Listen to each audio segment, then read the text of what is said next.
Hello, good evening. Thank you all so much for joining us this evening for this installment of our atCentral series here at the Central Library. This is a very special program for us. It's not every day that seminal landmark history of Texas is written. It's the Library Foundation and the Austin Public Library's honor to be able to have Steve Harrigan here tonight. This program, the atCentral program series is sponsored by the Talker Foundation. So I'd like to thank Daryl Talker and the Talker Foundation.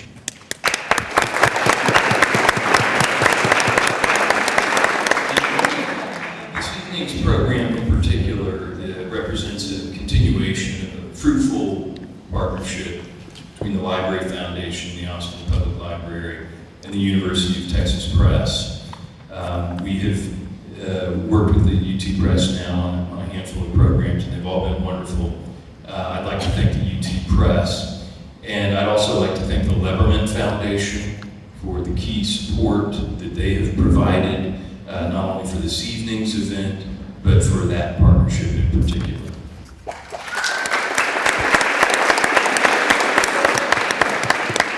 And book people is here tonight. They're in the lobby. I encourage you to visit them and purchase books. And don't be intimidated by this book's heft. I encourage you to buy many copies. We'll find somebody with a dolly to help you out if you need it.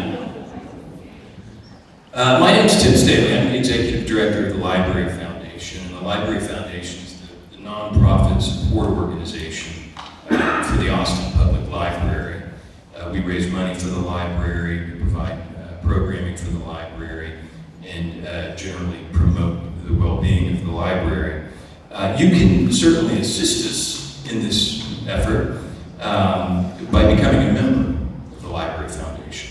And membership has benefits beyond just instilling in you a sense of virtue by supporting the public library, but it also offers priority seating at atCentral programs, the Mayor's Book Club, and other author events. And it also offers you a first call to the author signing lines and free tickets to our infamous Banned Books Bash, as well as free tickets to our program that we offer in close partnership with the Austin Public Library, and that's APL After Dark, whereby we invite people to come and have a social evening upstairs in the library after the library is closed. It's an event that has necessitated the creation of a new contribution to our lexicon. It's an edutainment. So please join us for that. And in fact, if you join tonight, we are offering as an incentive the drawing of Steve's book, 5 copies, to those who join the Library Foundation tonight. As a member, you will be qualified for this drawing. So I encourage you to take advantage of that. I also want to make sure that you're aware of our Mayor's Book Club closing event, which takes place a week from tomorrow night at the old Central Library, the Fock building. We're going retro. It's at 6:30, and we're going to be exploring the history of our Austin Public Library system. We're going to hear a short presentation from the Austin History Center Executive Director and our local archivist, Mike Miller, on major milestones in the evolution of our library system. And Austin Public Library Director Roosevelt Weeks will also give an update on major accomplishments of the library in 2019 and exciting plans and visions for 2020. We'll also hear stories from the community and a story about Austin Public Library's once glorious drill team. You're going to want to hear it. So just a few notes on tonight's event. Stephen will be in conversation with Texas Monthly senior editor Jeff Salamon, and then they'll take questions near the end of the hour, and then we'll move to the sign-in line. Those with the Library Foundation member ticket, you know who you are, will be called to the author signing line first. Then the line will open up to everyone. The signing line will form outside in the lobby area, where, as I mentioned, book people will be selling books. And there will also be Library Foundation staff in the lobby to assist you and to answer any questions that you may have, particularly about Library Foundation membership. So again, thank you all very much, and enjoy this evening's program. And it is my pleasure to introduce Gianna Lamort, who is the Assistant Director of the University of Texas Press. Thank you very much.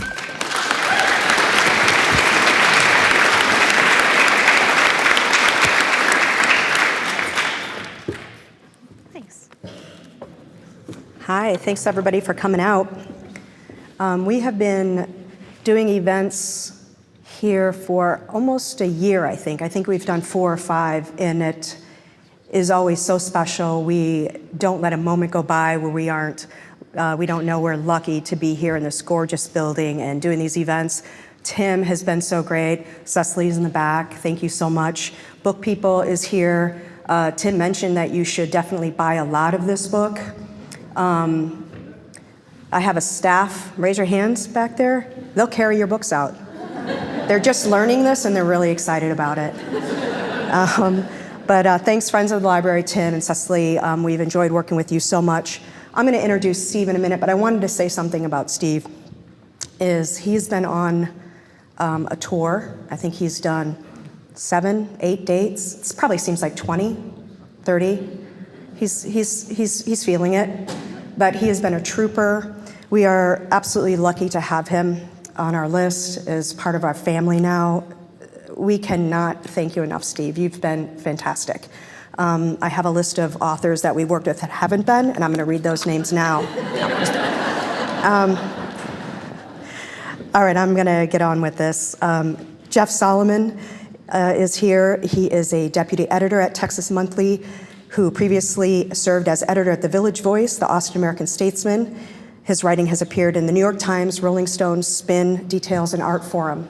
However, I moved here about 20 years ago, and Jeff was one of the first people that really helped me, and he probably doesn't remember that we met that long ago.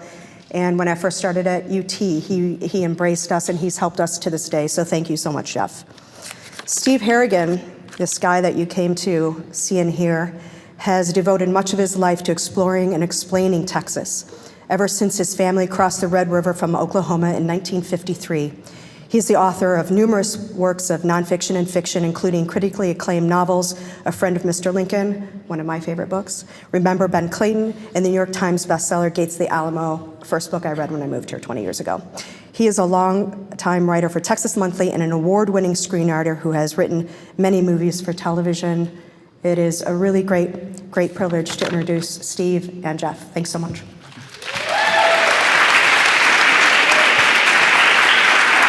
Thanks, Gianna.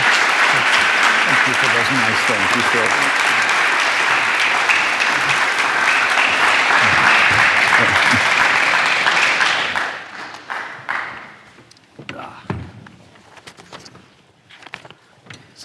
Is this on? No. There we go. Is this on? Yeah. Okay, great. Let me just keep track of the time here. Okay. So I'm very happy to be here sharing a stage with Stephen Harrigan, who is not only one of my favorite Texas writers, not only one of my favorite writers I've had the pleasure of working with, but one of my favorite writers, period. I was a reader of Steve's well before I ever got to Texas Monthly, and had really enjoyed his work, and was very happy when I got to the magazine and discovered I was not alone in my admiration of his work. There's a thing that happens sometimes at meetings at the magazine when we're talking about story ideas, and someone will say, oh, has anyone ever done a story on such and such for us? And sometimes someone will go, oh yeah, Harrigan wrote that in 1987, At that point, we sort of pause and then move on to the next story idea, because if Steve did it, no one's going to top that. So we just keep on going. The structure of this evening is Steve is going to read a passage from the book that he chose. Yes, right? Yeah, but I have to borrow your book because Okay. I don't carry mine around. It's too heavy.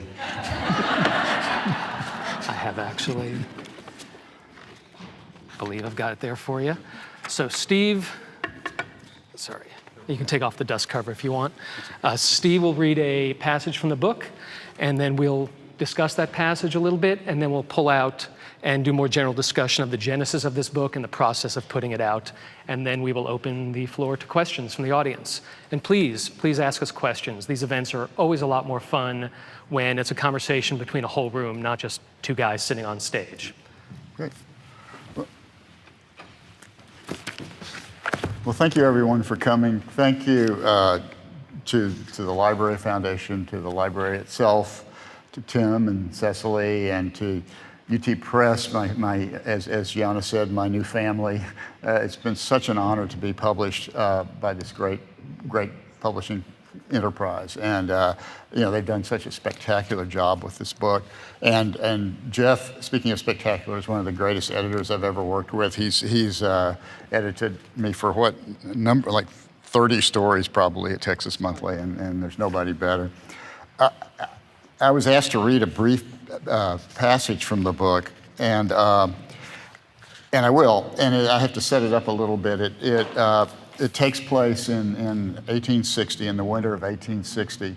And those of you who have read S.C. Gwynn's Empire of the Summer Moon are well aware of Quanah Parker and Cynthia Ann Parker and the whole story of that mother and son.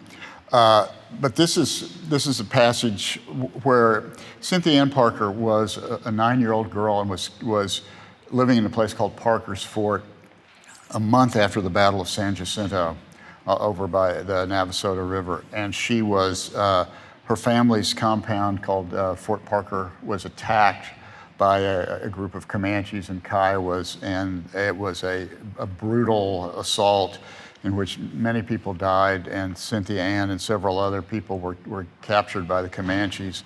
Cynthia Ann ended up living with the Comanches until she was 36. She married one of the people who, one of the Comanche warriors who had attacked Parker's Fort, a man named Peta Nakona. She had 3 children, one of whom would become Quanah Parker, another one named Pecos, another boy, and a girl named Topsana, or Prairie Flower. And in 1860, a group of Texas Rangers and state militia were on a reprisal mission against some Comanche atrocities that had taken place, and they came across a camp on the near the Pease River, where of about 15 people. And they were led by a Texas Ranger named Sol Ross, later to be governor, later to give his name to Sol Ross University, and to have a statue at Texas A&M, a famous statue. And Sol Ross was a 22-year-old Texas Ranger captain, just out of college. And he, oh, you can't hear? Oh. Wow, okay, is that better?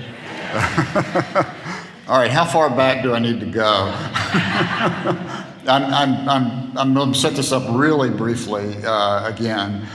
This is when Cynthia Ann Parker, who was 9 years old when she was captured by Comanches, is recaptured by a force of Texas Rangers and militia on the Pease River in 1860, when she is 36 years old, and at this time has 3 children, one of whom is like a 2-year-old girl.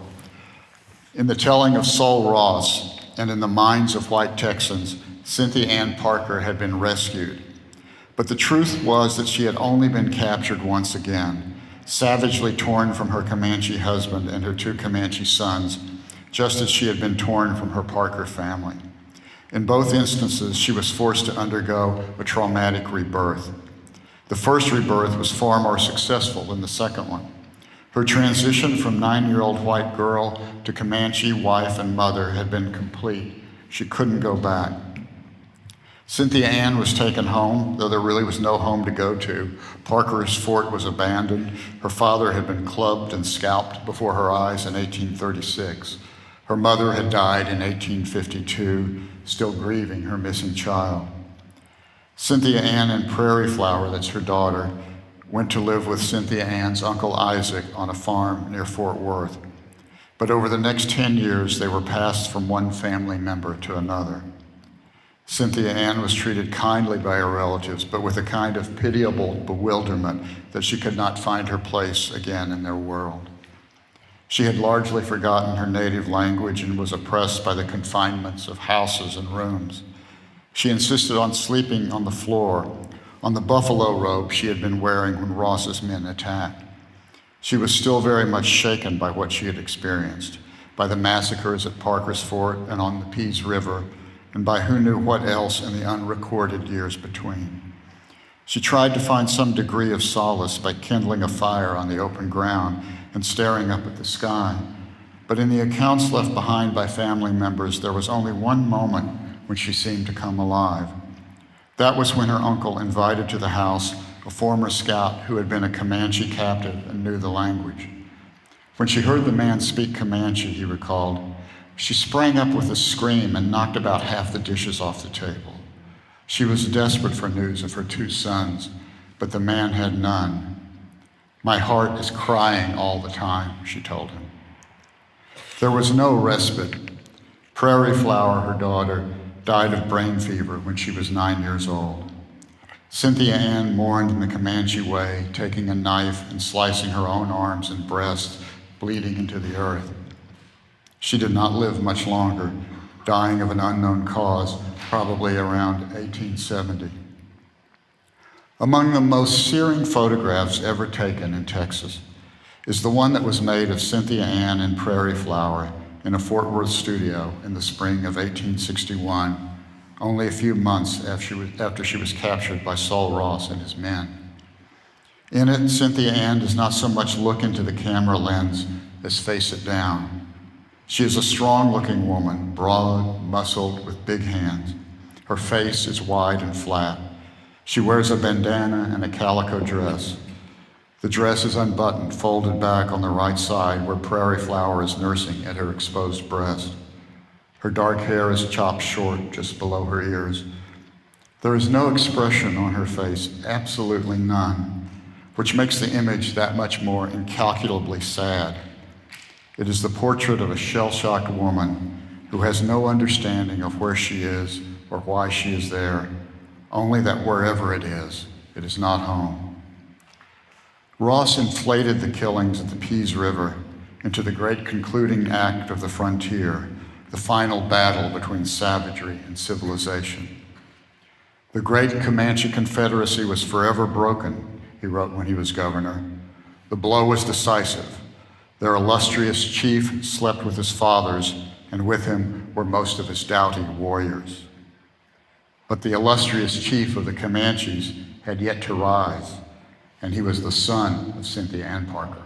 Thank you.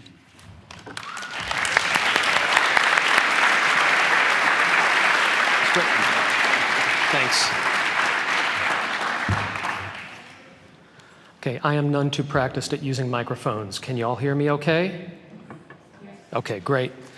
So Steve, why did you pick that passage? Well, I was thinking of what in the book I could read tonight that would be relatively representative of the way I went about writing the book, and I think I picked it because this book is people-centric.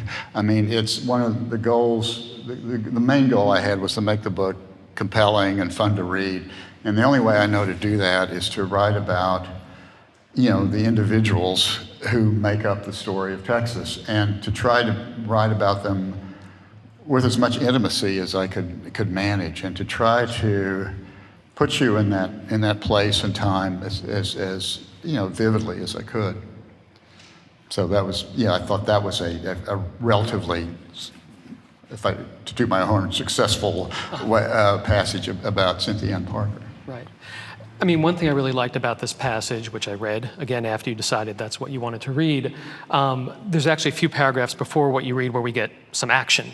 There's some narrative, there's the battle where they go and rescue Cynthia Ann. And so it's got this really great sort of narrative, which, I mean, the book really does. It's very much a narrative history of Texas. And then it does something that I think most histories would not do. You zero in on this photo. And, you know, and you also, I think, when you examine that photo, you don't just look at it and describe it. You sort of do a read of the photo, and that I think you probably draw on the sort of psychological acuity that you bring to your novels, you know, as well. And there's this passage you write about the photograph. You say, "It is the portrait of a shell-shocked woman who has no understanding of where she is or why she is there, only that wherever it is not home." I would guess, I know that there are newspaper editors who would say this. I would think that there are academic historians who would say, wait, you can't do that. You can't read her mind. You can't go in and say, you know, she has no understanding of where she is. The only thing she knows is it's not home. How would you answer someone who said, no, you're writing a history. You can't go quite that far? Well, fortunately, I'm not a historian, so I was, you know, I'm a magazine writer, and I'm a novelist, and I'm a screenwriter, and that's my experience as a writer, pretty much. And so you know, I don't know that I gave myself any more license than an historian really would. I mean, this book is very, you know, there's, you know, I don't know, 100 pages of notes in it. You know, about where I got things and stuff. And so, but I did feel, what's the point about reading about Cynthia Ann Parker if you can't make the reader feel what she might have felt? And to me, you know, I mean, it's kind of like the argument that animals have no souls, you know, that was put forward back, you know, hundreds of years ago, or animals have no feelings. You know, I mean, we know looking at animals that they do. And you know, looking at a portrait of somebody who, you know, we're looking into their eyes, more or less, and if you can't take away a sensation or an emotional reaction to that, I feel like, why even write? You know, I mean, it's so, to me, looking at that photograph, it's just so powerful. It's so clear and vivid. And one of the things I do in the book is you know, this book is long. There's a wide sweep of history in it. And so I'm able sometimes to kind of double back and look at things. So when I'm talking about the Kennedy assassination in the book and that incredible photograph of Johnson being sworn in on Air Force One after Kennedy's assassination, and Jackie Kennedy is there on the left side of the frame, looking very much like Cynthia Ann Parker looked in that photograph, just in shock. And you know, I don't think it's too much of a leap to interpret those kinds of feelings when you see them. Right. Did you, I mean, you've spent most of the past few decades really focusing on your fiction, I think, and your screenwriting. Did you, at any point when you were writing this book, at various moments, have to sort of battle back your instincts as a novelist to add to things, to decorate things that weren't necessarily there in the record? No, partly because you're such a good editor, and when you know, when I'm writing magazine pieces and Jeff is editing them, I mean, there's we both have an understanding that it's got to be true. I mean, the facts have to be the facts, and so that never has leaked into my nonfiction work. I mean, a need to embellish beyond what is either there or what is either apparent, and so I just you know, I can divide those two worlds, I think, pretty well. But I do feel like it's that sort of novelist sensibility has always been lurking around in my nonfiction writing. You know, either both in this book and in the articles I've done for Texas Monthly or in other magazines. Got it. I'm curious, do you have any thoughts as to why the Cynthia Parker story continues to resonate all these decades later? I mean, you've got John Ford's The Searchers, which is inspired by it, Glenn Frankel's book about the Searchers, you've got Philip Meyer's son, Paulette Giles' News of the World. These sort of narratives just seem to keep on coming up again. What is the power of that story? Well, I think you know, it's one of the classic captivity narratives, which is a whole genre in itself of people who were, captured by a quote unquote exotic other kind of people and acculturated and transformed. And I think there's just a basic human curiosity about that experience, which is basically the Stockholm syndrome. I think talk about Patty Hearst as well. I mean, in the same kind of the same kind of psychological transformation, I think. But deeper than that for me is the Cynthia Ann and Quanah story is a mother and son story, a mother and child story. And, she was torn away from her two sons. They were not there on the Pease River when she was recaptured. She was torn away from her husband. And these two young men lost their mother. And the story of Quanah Parker is in many ways the story of a search for his mother. And that's pretty primal, And when Quanah Parker finally surrenders to Ranald Mackenzie at Fort Sill after being, after realizing there's, it's all over after the Battle of Paladuro, his first question to Mackenzie is, "Where is my mother?" And Mackenzie didn't know, but he found out that she was dead. And Quanah then put articles when he was a chief on the reservation, put articles in the newspaper looking for his mother's gravesite. And finally, ads in the newspaper.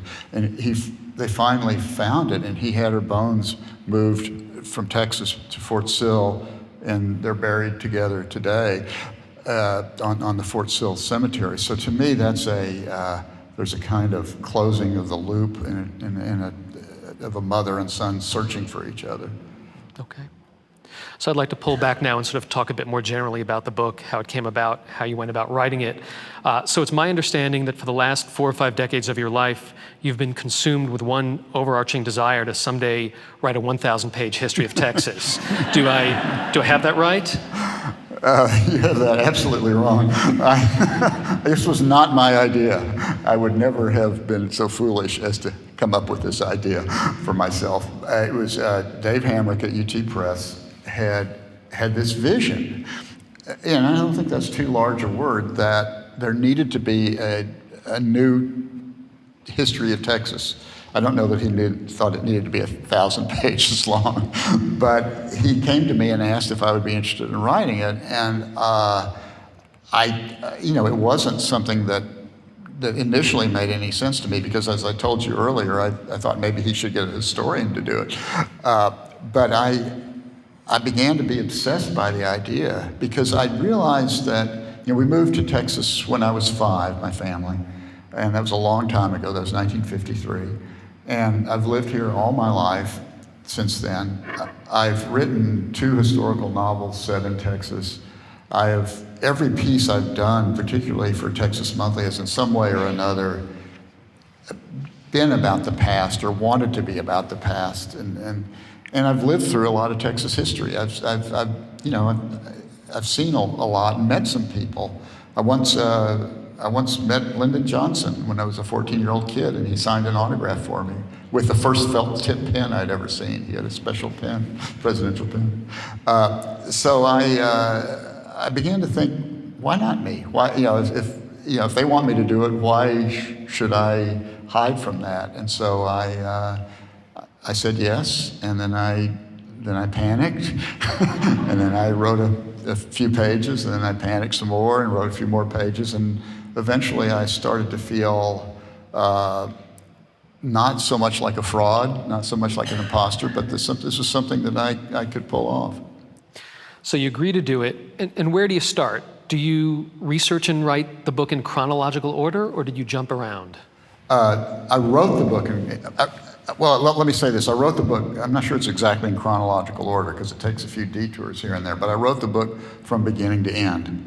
And I began to, very early on, my thought at the beginning was I'll take a year off from writing, and I will do nothing but read about Texas history, and I will take notes, and I will have this gigantic sort of homemade database, and then I would just sit down and write the book, and then I would tell the whole story of Texas. That didn't work. I tried that for about a month, and I realized I've forgotten everything I started to learn. And so I realized I had to take it a piece at a time. I knew what the general arc of the story is. I knew, there was the, prehistory and the Spanish arriving in Texas, the French, the Texas Revolution, I knew chronologically where I was going, but I was looking for inventive ways to begin each chapter, to tell the story in a way that sort of made sense to me as a magazine writer. So like in a way, each chapter of this book to me sort of represents a magazine article, like almost a standalone magazine article, but with a lot of connective tissue, taking it forward. So I want to make sure I have this clear. The process was you'd research a period, then write the chapter about that period, then research the next period and write the chapter about that period, or chapters? Yeah, it's not quite that clear cut because I'm always thinking ahead. I'm always thinking, I'll be reading about, I don't know, something like Reconstruction or something, and it'll give me an idea for something I can write later on. And so I'm taking lots of notes, but yeah, basically that's it. I mean, I don't have I didn't, when I was writing the book, have a global sense of the whole history of Texas. I had a sketchy sense of it. What was the toughest section or topic for you to write about? And you can't say football. I know you leaned on your friend Jan Reed to help you with football because you're not a sports guy really. Besides football, what was the toughest part for you to write? I apologize for my football ignorance, but I did put it in. Football is in the book. Let me just say, I would say there's periods where it's not obviously dramatic. It's interesting that T.R. Fehrenbach's Lone Star, which came out in 1968, which is the classic Texas history book. He pretty much pulls down the shades right at the beginning of the 20th century. He has about, maybe 70 or 80 pages, I think, about the 20th century. But all in his mind, and I think in most of our minds, all the fun stuff happened, earlier. Right. All the massacres, all the battles. So it was a little intimidating to think, okay, the Indian Wars are over.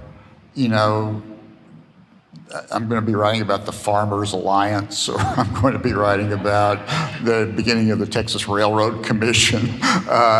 How do I make that stuff interesting? And what I found was, and which is I found as a writer my whole career, is you can make it interesting if you get interested. And to get interested, you have to look at the people. Like somebody like Governor James Hogg, who, we've all seen pictures of him, we've seen statues of him, we know he was a kind of progressive governor. But what we didn't know, or I didn't know, was that he was shot when he was 19 years old and left to die in this cabin, and that he managed to get himself back to life. And he was on taking a walk one day, just sort of staggering along, trying to get his strength back, when he heard the call of a mockingbird. And it sort of brought him back to life. And when you dig deep enough and you look at the people stories, those things, those passages of the book that you thought were going to be boring become intensely interesting and personal. So you mentioned Fehrenbach, and of course, your book is not the first or even the second general history of Texas. Fehrenbach is the most famous one. There have been others, some of them quite recent. What did you feel that you had to bring to the history of Texas that was needed, that hadn't been done before? Well, we should mention, everybody talks about Fehrenbach, but again, that was 1968, and there are two other excellent sweeping histories of Texas, one called Gone to Texas by Randolph Campbell, and one called Passionate Nation by James Haley. And, I would read through those books sparingly because it was intimidating to read a book by, authors I really respected who really knew their stuff. But what I felt I had to bring to it was just a different voice and a different sense of how to tell the story. It's not strictly this happened and then this happened and that happened. I mean, it's, as you see if you read the book, there's a kind of, there's some kind of intricate structure that I don't remember being conscious of providing, but somewhere in my head there was a scheme about how to write this book in which it sort of, I guess the best way to describe it is it sort of cross-references itself. I mean, I'm always going back and forth between a present moment in the story and a past moment. And I liked the idea of those kind of echoes between the past and the present. And I found myself, very interested in trying to find those connections, those kind of wormholes between, the past and what was happening at the moment. Right. You've joked a couple of times about what a big book it is. Did you guys know at the front end when the assignment was first made that it could be really such a massive tome, or was there a point where you called Dave Hamrick and was like, we got to talk? We did have that conversation. We had it at, I'll never forget, it was at Maudie's Mexican restaurant on Lake Austin Boulevard. And I said, Dave, could we do 2 volumes? And, I had convinced myself that was the way to go. Because I was a year late on delivering the book, and I thought, well, this will get me off the hook if we can publish 1 volume.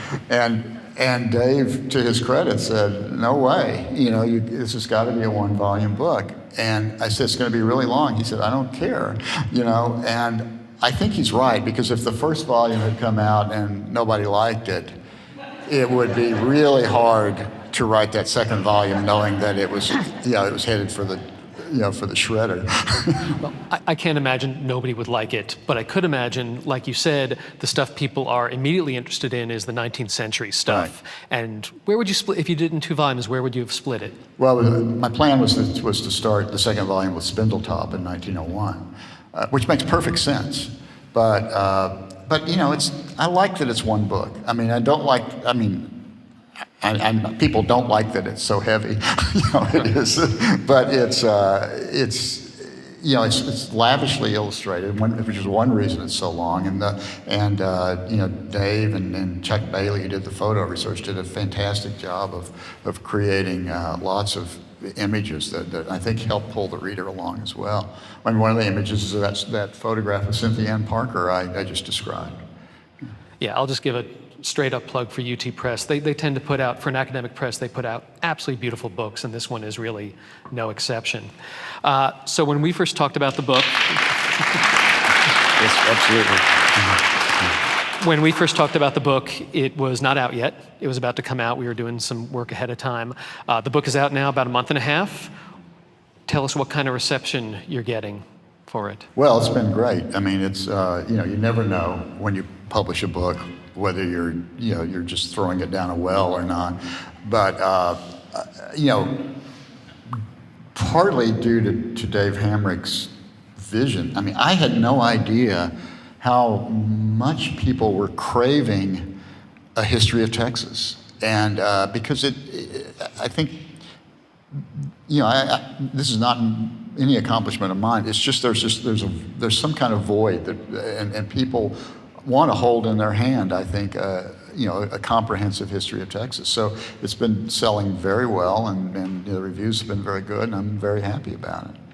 I mean, it's definitely a book that takes some issue with previous interpretations of Texas history, specifically the sort of master narrative that Texas history is the Anglos come and bring civilization to a barbaric land. I mean, I think you push back against that, in a very nuanced way, a non-doctrinaire sort of way. Have there been any people who've said to you, no, don't do this to my Texas history? Not yet, but I'm sure, there'll be a few, and, it's, my guess is that they won't have read the whole book, but people are entitled to an opinion about Texas. I mean, it's a big place, it's a big state, and this book is not perfect, and it's not the last word on Texas, but I do think and I made a conscious effort to be inclusive and to be wide-ranging in terms of the kinds of things and the kinds of people I was writing about. but it, like you said, it's not doctrinaire. It wasn't like a mission to turn the narrative on its head or anything like that. What the driving imperative for me was make it fun. And, I found that it was really fun to write about, minorities, about women, about, ethnic clashes of this order or that order that may have been left on the cutting room floor in other books. I mean, there has been a lot of revisionist history of Texas in the past few decades. How heavily did you draw on those books, that research, and what did you think of it? Are there places that you found valuable and things that you were skeptical of in those revisionist histories?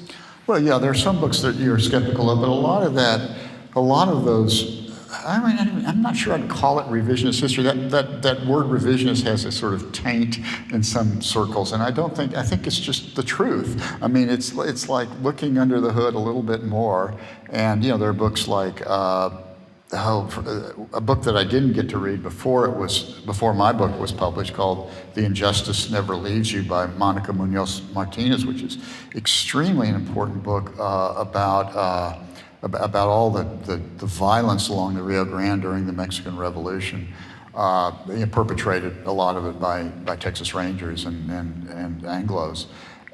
There were books like Seeds of Empire by Andrew Torgut, which is absolutely, these are kind of academic books, but they're crucial to understanding Texas history and what was going on, why it was so important, for instance, that the cotton was the dominant crop in Texas, and why that led inexorably to Texas being a slave state, being a part of the Confederacy.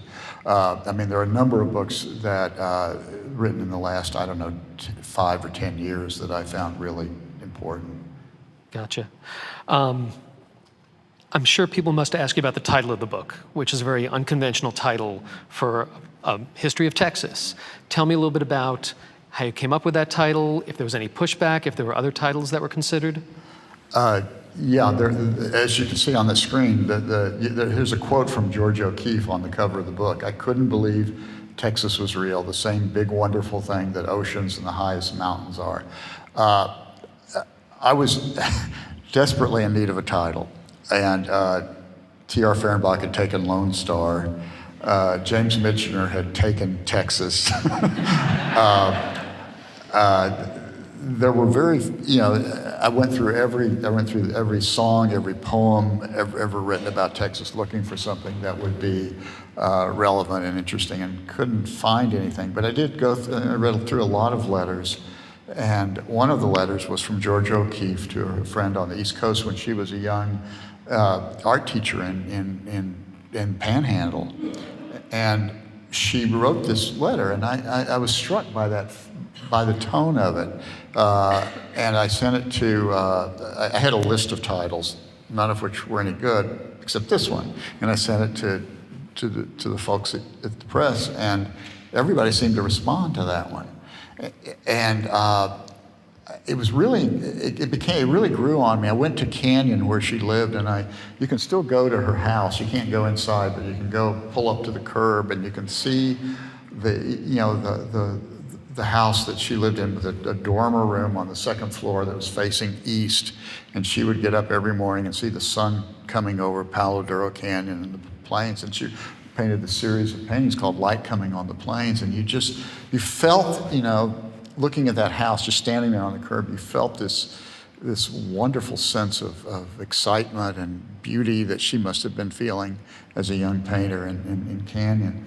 And so I just warmed to the title. Now there were people, friends of mine, good friends of mine, who tried to do an intervention on me because they thought that title was too flippant and not worthy of a giant doorstopper book. But I was more than backed up by the press. They liked that title, and it sort of became impossible to think of it with any other title. I think my second choice was a quote from Sam Houston called "Stand Among the Nations," but I finally didn't want to call it that. I wanted to call it "Big Wonderful Thing." Yeah, great. So Texas has been many things in its history. It's been a colonized space, it's been its own republic, part of the US. It was a largely impoverished cotton economy and then a booming oil economy. It was a largely rural state, now an overwhelmingly urban and suburban state. It's currently drawing, I'm told, 550 people a day who come here from places that are not Texas, who are presumably bringing where they come from with them and making our state a little bit less Texas. I'm one of them. I arrived here 23 years ago from New York. So my question is there really such a thing as Texas? Besides the fact there's a piece of land with that name, or should this book be called A History of Texases?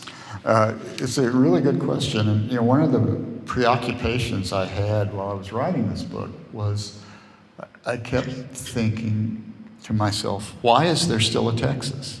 Because, as you mentioned, I mean, it's such a various state. I mean, we have seacoast and forest and deserts and mountains and plains and prairies, all these different geographies, all these different kinds of people arriving every day from other parts of the country and other parts of the world, just like you did, just like Davy Crockett did, just like Sam Houston did, just like George H.W. Bush did. But there's something strangely cohesive about it. And I think it was Mike Levy. Mike, I don't know if you're the one who said this once, but that Texas is really a city, and all the cities in it are neighborhoods, which is a different way of looking at it. I mean, there's a commonality that's kind of mysterious, but people identify themselves as Texans. They want to be Texans when they get here to some degree. And I don't have any proof, but the closest thing I can offer in a way of evidence is Buc-ee's. If you go, to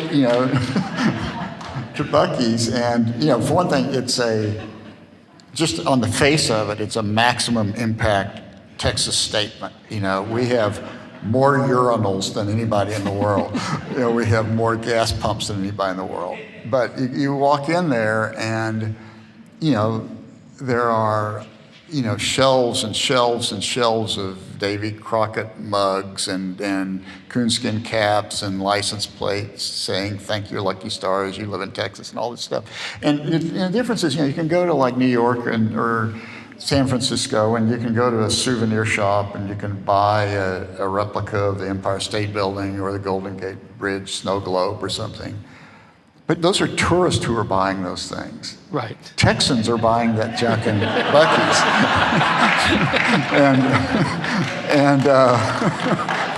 and people seem to want a piece of it, Right. Okay. I think that's a great note for the two of us to end on. Let's open the floor up to questions. How can someone tell me how we're doing the audience Q&A portion? Okay, great. Okay, can we see some hands? Who would like to ask a question? Back there? Texans are shy. We got someone back there.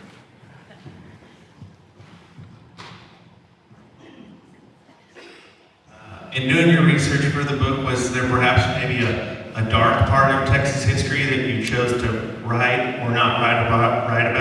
Or on the flip side, were there any moments where you said, hey, here's a pinpoint stamp of just Texas fantasticness and glory?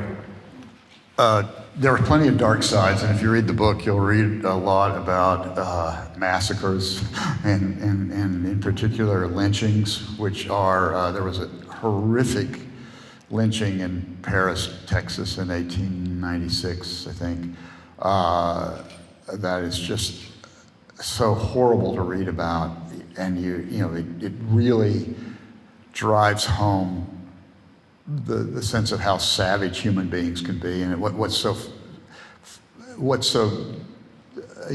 terrible about this event, where this black man who was accused of murdering a little girl, a little white girl, he was fastidiously tortured for hours with 10,000 people watching. And these are the same people whose ancestors had lived in fear of being captured by Comanches and being tortured to death. And when you think of that, that kind of savagery that transcends any ethnicity, that seems to be, part of, unfortunately part of the human psyche. It's really a dark thing to think about.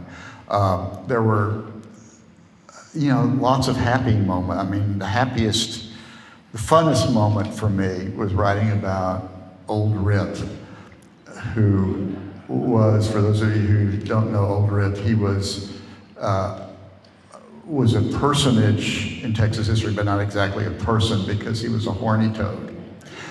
But he was sealed into the hollow cornerstone of the Eastland County Courthouse around the same time that this guy was lynched in Paris. And he ended up supposedly surviving for 31 years without food or water in this cornerstone. And when they tore down the courthouse they had built 31 years before, they found him alive, and he became this national celebrity. He was sent to Washington to meet President Coolidge, but unfortunately, death comes to all, and Old Rip did pass away from pneumonia one winter day, and he was embalmed, and a company in Abilene made a special casket for him. And you can see him today if you go to the Eastland County Courthouse and look in this special viewing window. You can see Old Rip lying in state. So, there were really, that brought me a lot of joy to think about old Rip just lying there, and people for decades coming to see him and appreciate all that he meant to us. We got someone back there. Very much. I really, really appreciate you being here. The question I have is, yes, there's certain stories like the Old Rip story, but in doing this book and writing about this history, has it changed you in any way and your feelings or attitudes toward Texas? Yeah, I think it has. It's hard to articulate exactly how. It's not. I don't think it's made me more proud of being a Texan or anything like that, but it's made me closer to Texas. There's a lot of stuff in Texas history that you don't want to excuse, but there's, this is who we are, and this is who I am. And one of the things that changed me, and I mentioned this in an interview I did with Jeff in Texas Monthly about the book, I began to really appreciate how wrong it is to try to stand in judgment of people who lived before your own time. And I talk about that. I talked with Jeff in that interview about this horrible lynching I wrote about in Paris, Texas. And I was in Ennis, Texas, which is about 100 miles away, one day, not long after I'd finished the book, and I was looking for the graves of my great-grandparents, who I didn't know anything about them really, but I was driving through, and I stopped at the cemetery and searched through all the records and found their graves. And I was standing there looking down at their headstones and thinking, was it possible that my great-grandparents might have been among the 10,000 people who were watching that horrible lynching? Because these were, normal people at the time. And it made me really very humble and very, not that they, I don't know that they had done that, I hope they didn't, but it wasn't out of the question. And it made me realize that, there's, when you stand in judgment on the past, you're standing on a very shaky perch. And so I just tried, as hard as I could in this book, not to cast blame or shade on the people who had come before, because those people are very likely very much like us. Steve, I thought it was very interesting that you chose for an introduction the big text bring out the state fair. I I thought that was just a magical thing to start with. I loved it, but I would like to know your reason behind why you chose that incident to start the book. Well, thanks. The book starts with big text burning down at the Texas State Fair. And I don't know why I chose it. I mean, I knew that I wanted to signal to the reader that this was not just a normal history book. I wanted people to feel like this could be fun to read. And I also wanted to suggest in one way or another that this is a contemporary history. I mean, that it's up to date and that it's flexible, that it doesn't necessarily have to start with bacteria and growing into multi-celled organisms or something. That it's about people. It's about there's a contemporary feel to it, and so I was searching around. I was thinking for a long time, they were talking about tearing down the Astrodome, and I was thinking that might be a good beginning to this book. But they never tore it down yet. And then just one day I started thinking of this horrific image I had seen of big text on fire. And it just sort of developed from there. And it allowed me to write about, to kind of segue into the 1936 Texas Centennial, which is a extremely important landmark event in Texas history, where we kind of codified our sense of ourselves as Texans. I think we have time for one more question, if there is one.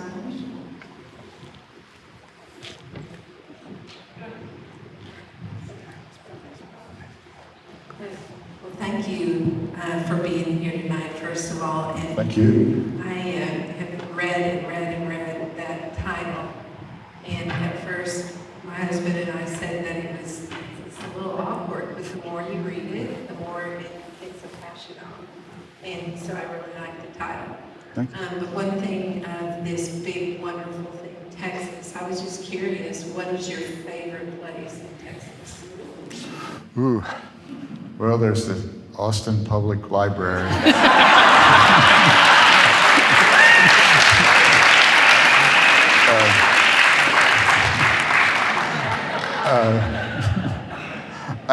Boy, that's a tough one to answer. I mean, I think it'd be great to pass out cards and have everybody write down their favorite place in Texas.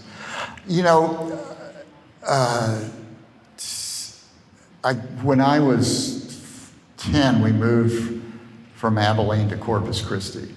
And so I grew up at a very formative time on the Texas coast, and that sort of seeped into my consciousness and to my blood to some degree. And so I feel like one of the places I'm most at home is just walking, particularly walking on the beach or on Padre Island or someplace like that, but also, in the marshes and, looking at the birds and the sort of the back bays and lagunas of Padre Island and the barrier islands. That feels like home to me. But also like Luby's,